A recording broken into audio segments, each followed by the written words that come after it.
되겠습니다. 시편 150편 1절부터 6절까지 말씀드리겠습니다.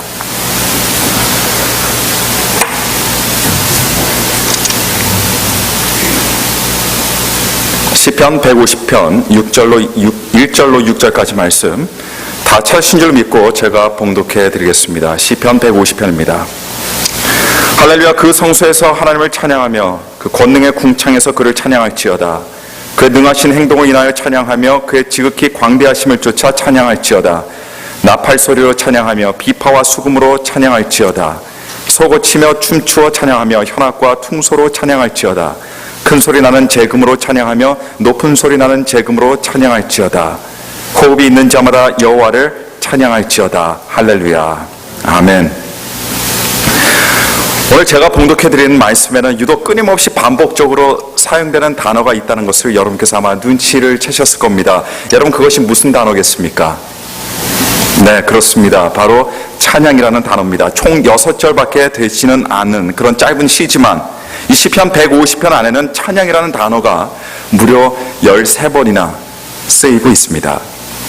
시편은 총 150편의 시들이 있지만 이렇게 한 시 안에 찬양이라는 단어가 많이 사용되는 시편이 또 없습니다.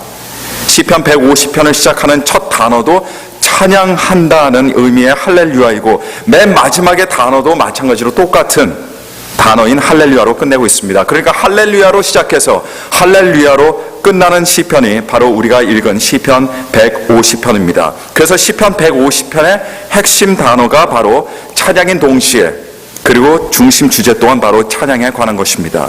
자, 그렇다면 시편 150편의 전체 내용을 우리가 한번 분석해 보도록 하겠습니다. 총 6절로 구성된 150편은 크게 3가지 부분으로 나눠볼 수가 있습니다. 첫 번째 부분이 1절과 2절이에요. 여러분 함께 성경을 보시기를 바랍니다. 1절과 2절을 보니까 할렐루야. 그 성소에서 하나님을 찬양하며 그 권능의 궁창에서 그를 찬양할지어다. 그의 능하신 행동을 인하여 찬양하며 그의 지극히 광대하심을 쫓아 찬양할지어다. 이렇게 말씀하고 있습니다.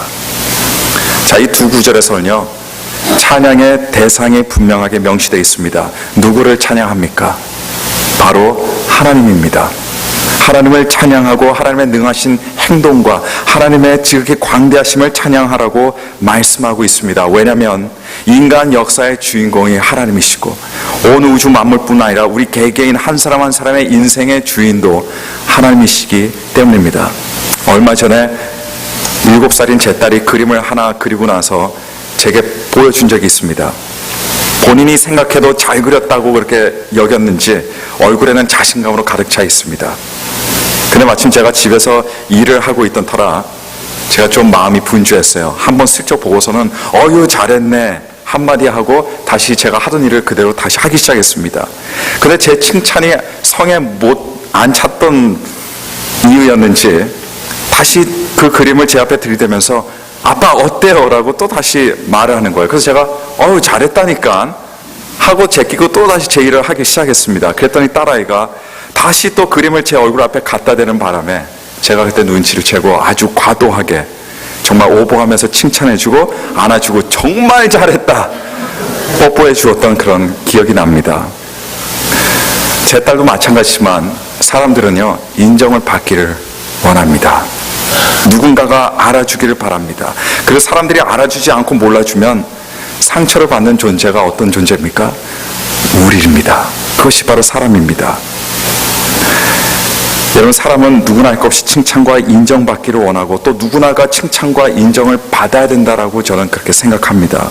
하지만 우리는 칭찬과 인정을 받아야겠지만 우리에게는 궁극적으로 찬양을 돌려드릴 분이 계시다는 이 중요한 진리를 잊지 마시기를 바랍니다. 시편 150편 1절과 2절은 의심의 여지 없이 단도직입적으로 그 찬양의 대상이 분명히 있다는 것을 밝히고 누구인지 밝히고 있습니다. 다시 한번 그 궁극적인 찬양의 대상이 누굽니까? 내가 아닙니다. 남도 아닙니다. 여러분도 아닙니다. 바로 하나님이시라는 사실을 잊지 마시기를 바랍니다. 시편 150편을 구성하는 두 번째 부분은 3절부터 5절까지의 말씀입니다. 여러분, 한 아이가 어른들을 보면 또는 뭐 친구들을 봤을 때라든가 하여튼 아는 사람들을 볼 때는요 인사해야 하는 것 중요합니다. 그리고 이것을 배워야 돼요. 배우지 않고서는 알 길이 없어요. 하지만 그것만큼이나 중요한 것이 있습니다. 그건 뭐냐면 인사하는 방법을 배우는 일입니다. 인사해야 하는 대상을 보면 인사는 하는데 인사의 방법이 잘못되어 있으면 오히려 인사를 안 하는 것이 나을 때가 분명히 더 있기 때문입니다. 찬양도 마찬가지입니다.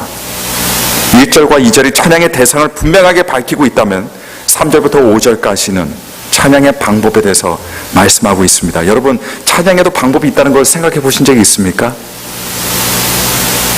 분명히 있습니다. 3절부터 5절까지의 말씀, 과연 찬양의 방법에 대해서 어떻게 이야기하고 있을까요? 말씀을 보니까 하나님을 찬양할 때 나팔 소리를 찬양하고 비파와 수금으로 찬양하고 소고치며 춤추어 찬양하고 현악과 퉁소로 찬양하며 큰 소리와 높은 소리가 나는 재금으로 찬양하라라고 시편 기자는 이렇게 말하고 있습니다. 자, 여기에 언급되는 악기들을 보니까 관악기며 현악기며 타악기에 해당하는 악기들입니다. 자, 이 말씀은 물론 가능하다면 사용할 수 있는 악기들을 전부 다 동원해서 찬양을 부르라는 의미가 있겠지만, 그러나 그것은 어디까지나 1차적인 의미입니다. 표면적인 의미입니다. 더 깊은 본질적인 의미가 들어있습니다. 그건 뭐냐면요, 찬양은 모든 것들을 동원할 만큼 적극적이어야 된다는 겁니다. 이것이 바로 찬양의 정석이에요.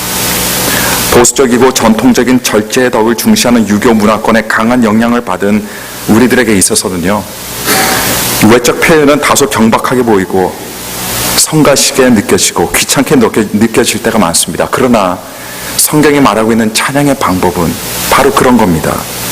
내 목소리를 높여서라도 찬양을 드리고, 동원할 것이 없다면 내 손과 내 몸을 동원해서라도 기쁨으로 찬양하는 것, 이것이 성경이 가르쳐주고 있는 찬양의 방법입니다. 여러분, 표현이 없는 사랑도 분명히 사랑이겠죠. 그걸 사랑이 아니라고 말할 수는 없습니다. 하지만 표현이 없는 사랑은 사랑이지만 부족한 사랑이 될 겁니다. 마찬가지로 표현이 소극적인 찬양도 분명히 찬양이겠지만, 그러나 온전한 찬양이 될 수는 없습니다. 부족한 찬양이 될 겁니다. 기왕 하나님께 우리의 찬양을 드릴 것이라면 우리의 최상의 것으로 모든 걸 다 동원해서 드려야 되지 않겠습니까?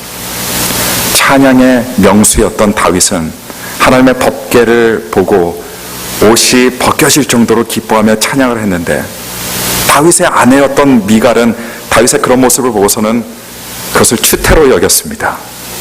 그리고 이 일로 찬양드리던 다윗을 업신여겼지만 오히려 하나님께서는 미갈의 이런 마음을 기뻐하시지 않으셨기 때문에 미갈은 죽는 날까지 자식을 낳을 수 없었더라고 성경은 우리들에게 가르쳐주고 있습니다. 순수하고 진정한 찬양에는 언제나 적극성이 배어 있습니다. 시편 150편의 마지막 세 번째 부분은 마지막 절인 6절입니다. 6절의 말씀을 보니까요, 호흡이 있는 자마다 여호와를 찬양할지어다 할렐루야라고 이렇게 말씀하고 있습니다. 자, 1절과 2절에는 찬양의 대상을 밝히고 3절과 5절까지는 찬양의 방법에 대해서 말했다면, 마지막 6절은 찬양을 드려야 하는, 찬양을 올려드려야 하는 찬양의 주체에 대해서 말씀하고 있습니다. 그래서 찬양은 누가 해야 하는 것입니까? 하나님께서 우리를 바라보시면서 우리를 찬양하는 것이 아닙니다. 시편 150편은 호흡이 있는 자마다 여호와를 찬양해야 한다라고 밝히고 있습니다. 우리가 하나님을 찬양해야 한다라고 이렇게 말하고 있는 겁니다. 자, 이렇게 우리는 간단하게 시편 150편의 내용을 살펴봤습니다. 그리고 우리가 살펴본 대로 시편 150편은요, 결코 어려운 성경의 본문이 아닙니다. 은유적이거나 난해한 상징적인 표현이 없습니다. 길이도 굉장히 짧습니다. 내용은 굉장히 직설적이고 단순 명료합니다. 누구나가 한 번만 읽어도, 두 번도 아닙니다, 한 번만 읽어도 시편 150편이 무엇을 이야기하는 것인지 알 수가 있습니다. 하지만 문제가 한 가지 있습니다. 근데 그 문제가 작은 문제가 아니에요. 큰 문제입니다. 그 문제가 뭐냐면요, 시편 150편은 우리를 몹시도 불편하게 만든다는 겁니다. 몹시도 불편합니다. 왜냐하면 이 시편 150편을 읽다 보면 간혹 딜레마에 빠져있는 우리의 모습을 우리 스스로가 발견하게 되기 때문이에요. 시편 150편을 통해서 우리는 이러지도 못하고 저러지도 못하는 어정쩡한 우리의 모습을 간혹 보게 된다는 그런 이야기입니다. 과연 제가 말씀드리는 이 문제가 뭘까요? 제가 말씀드리는 이 딜레마의 정체성이 무엇이겠습니까? 시편 150편은 줄기차게 하나님을 찬양하라고 이렇게 말씀하고 있습니다. 아니, 말하는 정도의 차원이 아니라 사실은요, 강요를 하고 있습니다. 이건 강요하는 수준이에요. 6절로 구성된 시편 150편에 찬양이라는 단어가 총 13번 나온다고 말씀드렸는데요. 이 단어가 전부 어떻게 쓰였는지 아십니까? 명령형으로 쓰이고 있습니다. 그러니 어느 장소에서나 찬양하라고 지금 권유하는 것이 아니라 명령하고 있는 겁니다. 방법 가리지 않고 찬양하라고 지금 명령합니다. 또 단 한 사람의 예외도 없이 호흡이 있는 사람이라고 한다면, 살아있는 존재라고 한다면 하나님을 찬양하라고 그렇게 명령을 하고 있습니다. 오늘날 자기 개성이 중시되고 자기 생활과 자기 프라이버시가 중시되는 현대사회에서, 그리고 다른 사람들에게 명령받는 것을 가장 싫어하는 사람들이 가장 안 좋아하는 것이 뭘까요? 그건 바로 다른 사람의 간섭과 그리고 강요를 당하는 일입니다. 그렇습니다. 제 생각으로는요, 사람들은 이 시편 150편을 읽으면 마치 강요를 당하고 있다는 그런 기분을 들 겁니다. 더군다나 마음 깊은 곳에서 우러나오는 찬양이 결코 쉽지 않아요. 왜 그렇습니까? 사실 삶이 항상 기쁨으로 우리가 찬양하기에는 어려운 일들과 슬픈 일들, 삶의 근심거리들이 단순히 너무 많기 때문입니다. 방법을 가리지 않고 손뼉 치며 찬양하고 악기를 연주하며 찬양하고 춤을 추며 찬양하기에는요, 우리의 어깨를 짓누르고 있는 인생의 짐이 너무 무거울 뿐 아니라 우리가 싸워야 하는 인생의 크고 작은 싸움들이 너무나 많습니다. 그리고 더 중요한 건 무엇인지 아세요? 무엇보다 내 마음이 닫혀 있다는 겁니다. 내 마음이 다른 사람들을 향해서 닫혀 있고 세상을 향해서 닫혀 있고 그리고 하나님 앞에서 닫혀 있다는 겁니다. 마음이 닫혀 있으니까 마음이 움직여지질 않아요. 감동이 없습니다. 여러분 잘 아시겠지만 찬양만큼은, 다른 건 몰라도 찬양만큼은 뭘로 하는 거예요? 머리로 하는 것이 아닙니다. 우리의 마음으로 하는 겁니다. 마음이 움직여지지 않고 감동이 없는데 어떻게 찬양이 나올 수가 있겠습니까? 강대상 앞에서 누군가가 찬양 인도를 하면 그냥 가사를 따라하면서 살짝 입술 정도만 움직이는 것도 성가시고 쉽지 않은 일이 될 때가 많다라고 하는 사실이에요. 이것이 교회를 다니는 많은 성도들이, 저와 여러분들께서 경험하는 안타까운 현실입니다. 그러니 찬양하라는 명령이 무려 13번씩이나 나오는 시편 150편을 읽으면요, 우리 마음은 무거워질 수밖에 없어요. 불편할 수밖에 없습니다. 시편 150편처럼 찬양을 하자니 그렇게 되지가 않고, 또 그렇다고 안 하자니 해야 한다는 것을 알기 때문에 어떤 죄책감을 갖게 되는 겁니다. 이것이 시편 150편을 대하는 많은 사람들의 딜레마입니다. 차라리 시편 150편이 무지하게 난해하고 무지하게 어려워서 말뜻을 이해하지 못한다면 차라리 나을지도 모르겠습니다. 왜냐하면 변명과 핑계라도 생기니 마음이 한층 더 편해지기 때문입니다. 그래서 저는 오늘 시간 얼마 남지 않았지만 누구나 경험하게 되는 이런 부담감, 이런 딜레마를 극복하고 시편 150편의 말씀처럼 온 마음으로 찬양할 수 있는 진정한 찬양자가 될 수 있는 비결을 함께 나누도록 하겠습니다. 어린 아이들의 찬양 중에 할렐루야 마음이라는 찬양이 있습니다. 한글 가사로 번역되어 있지 않고 아마 영어로만 있는 것 같습니다. 지난번에 저희 어린이들 할렐루야 파티할 때 그 주제에 맞춰서 제가 이 할렐루야 마음을 아이들에게 가르쳐주고 제가 직접 율동을 만들어서 아이들과 함께 춤을 추면서 찬양한 적이 있습니다. 자, 이 노래 가사를 보니까요, 이 할렐루야 마음을 가지고 있는 사람은 어떤 사람이냐, 언제나 어디서나 전천후로 하나님께 아름답고 진정한 찬양을 올려드릴 수 있는 사람이다 라는 이런 내용을 담고 있습니다. 자, 우리가 추구하는 것은 그냥 입술의 할렐루야가 아니라 바로 할렐루야 마음을 갖는 겁니다. 왜냐하면 이 할렐루야의 마음이 있는 사람만이 진정한 찬양인이 될 수 있기 때문입니다. 그렇다면 과연 어떤 사람이 진정한 찬양자가 될 수 있겠습니까? 저는 오늘 한 가지만 말씀드리겠습니다. 진정한 찬양을 드릴 수 있는 이 할렐루야 마음을 가지고 있는 사람은요, 자기가 살아가는 이 삶을 진실로 사랑할 수 있는 그런 사람입니다. 자신의 삶을 사랑하지 않는 사람은 할렐루야 마음을 가질 수가 없습니다. 메리 마나치라는 여인이 있습니다. 1955년에 이 여인은 둘째 딸을 낳게 됩니다. 그런데 그로부터 2년 후 병원에서 청천벽력 같은 그런 이야기를 듣게 되는데요. 둘째 아이의 피부가 너무 창백해서 검사를 했더니 중증 지중해성 빈혈이라는 진단을 받게 된 겁니다. 쿨리 빈혈증이라고도 불리는 이 병은 주로 지중해 혈통의 사람들이 걸리는 불치의 유전성 혈액 질병이었는데 알 수 없는 이유로 피 속의 헤모글로빈의 생성이 방해를 받는 그런 병입니다. 물론 수혈을 통해서 헤모글로빈을 공급받을 수는 있어도 이 병에 걸린 사람의 수명은요 평균이 20년입니다. 둘째 딸이 그런 몹쓸 병에 걸리고 말았습니다. 그리고 그때부터 정기적으로 수혈을 받으면서 꾸준한 치료에 들어갔어요. 한두 해가 지난 후 엄마인 메리는 남편과 함께 셋째 아이를 갖고 싶어 했습니다. 그런데 망설여지는 거예요. 다음 아기도 그런 똑같은 몹쓸병에 걸릴까 하는 그런 불안감 때문이었습니다. 그리고는 의사와 상담을 했는데 의사가 뭐라고 말했냐면 걱정할 필요 없다라고 그렇게 말했습니다.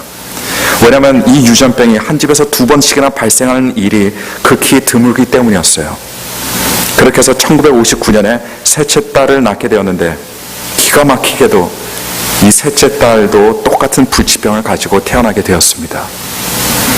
딸 둘이 불치병에 가지고 있으니 이 부모가 얼마나 기가 막혔겠습니까? 그리고 1961년에 넷째인 아들을 낳게 되었어요. 이 아들을 가질 때는 유전병에 걸릴 확률은 전혀 없을 것이라는 의사와 또 자신들의 그 확신을 가지고 아들을 낳게 됐는데 그 아들 역시 똑같은 질병을 가지고 태어나게 되었습니다. 하지만 독실한 신앙을 가지고 있던 메리와 남편은 좌절하지 않고 최선을 다해서 이 3명의 아이들을 키웠어요. 그래서 보통 아이들이 하는 활동 다 시켰습니다. 공부도 똑같이 열심히 시켰습니다. 그러던 중 하루는 추수감사절 때 학교에서 선생님이 반 아이들에게 감사할 것을 쓰라고 했는데 셋째 아이가 뭐라고 썼냐면요, 거기다가 저는 제가 건강한 것에 대해서 하나님께 너무나 감사드립니다, 이렇게 썼어요. 그 글을 읽고 나서 선생님 온몸에 전율이 올랐어요. 너무 당혹스럽습니다. 그래서 엄마에게 전화를 했어요. 알고 봤더니 둘째 아이가 자신의 건강에 대해서 감사한 것은 이 둘째 아이에게는 너무나도 당연한 일이었어요. 왜냐하면 병원에 치료를 받고 수혈을 받을 때마다, 그래서 병원을 갈 때마다 팔다리가 없는 아이들을 보고 암을 앓고 있는 아이들을 너무 많이 봤기 때문이었습니다. 그러니까 이 아이들에 비하면 자신은 정말 건강했던 그런 아이였던 셈이에요.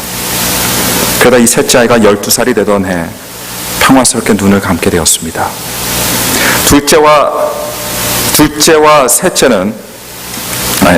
넷째죠. 셋째가 죽었습니다. 죄송합니다. 셋째가 죽었어요. 둘째와 넷째가 셋째의 죽음을 보면서 자신들도 곧 먼저 간 셋째 뒤를 따라가게 될 것이라고 알고 있었지만 오히려 이전보다 활기차게 자신들의 삶을 살아나갔다고 합니다. 그들에겐 대략 한 10년이라는 그런 시간이 남아 있었는데 마치 이들은 70세, 80세까지 살 것 같이 키를 쓰고 열심히 공부해서 우등생으로 학교를 졸업했고 사회봉사는 물론이거니와 짬짬이 아르바이트도 하면서 방 안에 성경 구절들을 붙여놓고 매일마다 그 말씀들을 묵상하며 신실하게 신앙생활을 했습니다. 그러다가 둘째 아이가 대학에 들어가고 얼마 안 있을 때 일이었는데요. 피아노를 연습하다가 피곤해서 방으로 들어가 쉬고 있었습니다. 엄마가 그 피곤한 딸을 보고 마음이 아파서 따뜻한 숯불을 끓여서 갖다 줬어요. 침대 위에서 숯불을 이 딸아이가 한 숟갈을 먹으면서 와, 이 수프 정말 맛있어요, 이렇게 감탄을 했는데 이 말 마치자마자 갑자기 딸의 눈에서 빛이 사라지면서 둘째 아이가 베개 위를 쓰러졌습니다. 그리고 그 아이는 그렇게 그 자리에 세상을 떠나게 되었어요. 둘째 아이는 원체 많은 봉사와 사회활동을 했었기 때문에 장례식 때도 부모조차도 보지 못했던 지역사회의 유명 인사들도 그렇게 대거 참석했다고 합니다. 이제 쿨리 빈혈증을 앓고 있던 아이들 중에 막내인 아들만 한 명 남게 되었어요. 이 아들은 전형적인 10대 생활을 보내면서 집안의 활력소가 되었다고 합니다. 아들의 인기도 너무나 많아서 늘상 친구들이 집을 드나들었고 아들 찾는 전화벨이 끊이지 않았을 뿐 아니라 평소에 자신의 차에 친구들 늘상 가득 실은 채로 그렇게 다녔다고 합니다. 그러던 어느 날 대학생이 된 이 막내 아들이 데이트를 하고 집에 돌아왔는데 피곤한 기색이 역력하더래요. 근데 엄마가 보니까 평소에 늘 차를 차고에 똑바로만 그렇게 주차시켜 놨었는데 이번에는 아무렇게 대충 세워놓은 것을 보고 엄마는 불길한 느낌을 갖게 되었습니다. 그래서 다음날 남편과 아내가 일부러 직장도 안 가고 그 아들을 데리고 긴 드라이브를 하면서 언제 떠날지 모르는 아들과 시간을 보내고 집에 돌아왔습니다. 집에 돌아오자마자 아들은 피곤한 몸을 소파에 뉘었고 엄마를 보면서 걱정스러운 눈으로 이렇게 말했습니다. 엄마, 제가 이제 떠날 때가 되었다는 걸 알아요. 근데 울지 않겠다고 약속해 주시겠어요? 제가 어디에 가 있을지 엄마는 아시잖아요. 이 엄마가 대답했습니다. 그래 얘야, 울지 않을게.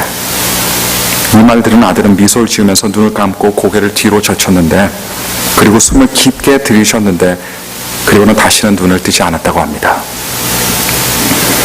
자녀 셋을 똑같은 질병으로 떠나보낸 이후 엄마 메리에게 사람들은 이런 질문을 했다고 해요. 그런 일을 겪고 나서도 어떻게 그렇게 웃을 수 있고 행복할 수 있습니까? 이에 메리는 이렇게 대답했습니다.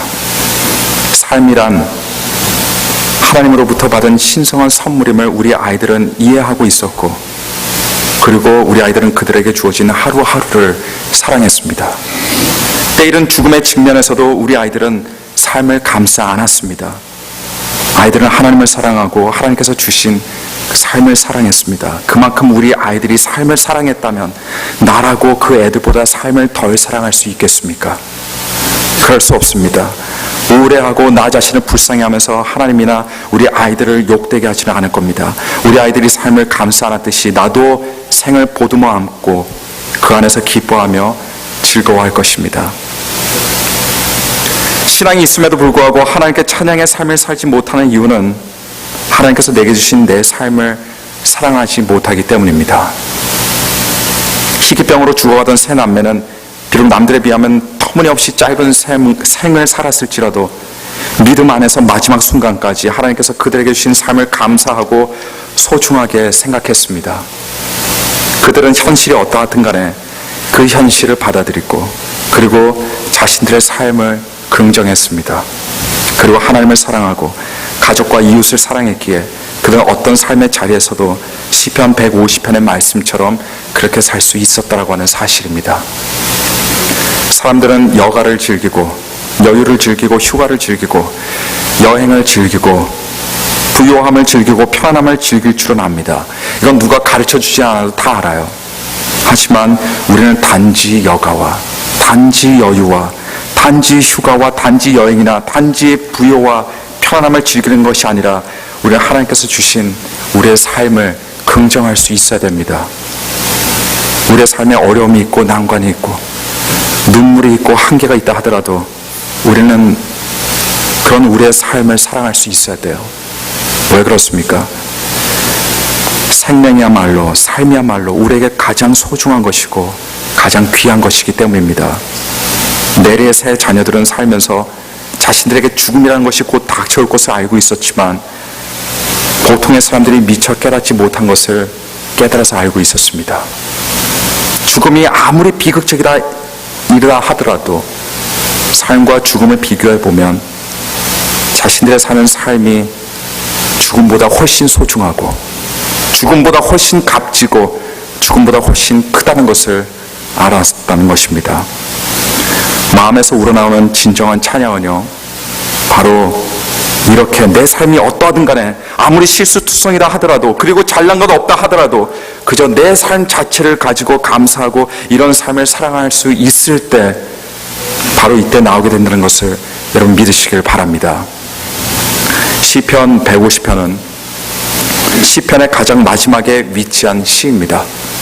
하지만 그냥 어쩌다가 우연히 맨 마지막에 있게 된 시가 아니에요.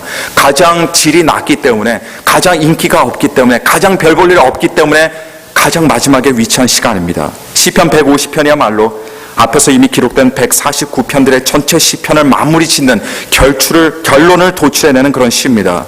시편을 읽어보신 분들은 아시겠지만 149편의 시들 안에는 인간의 기쁨과 즐거움, 감사와 희망의 내용이 있지만 또 동시에 삶의 각종 위기와 위험, 좌절과 절망, 절규와 고뇌, 애통과 슬픔, 미움과 분노 등 말 그대로 우리가 살아가면서 느끼고 경험하는 그 나쁜 것들, 부정적인 감정들도 다 들어가 있습니다. 이것을 통해서 알 수 있는 것은요, 시편은 아주 솔직하고 정직하게 인생의 희로애락의 어느 한 부분도 감추지 않고 속이지 않고 자신의 애환으로 가득 찬 인생을 노래하고 자신의 신앙을 노래한 시들이라는 것입니다.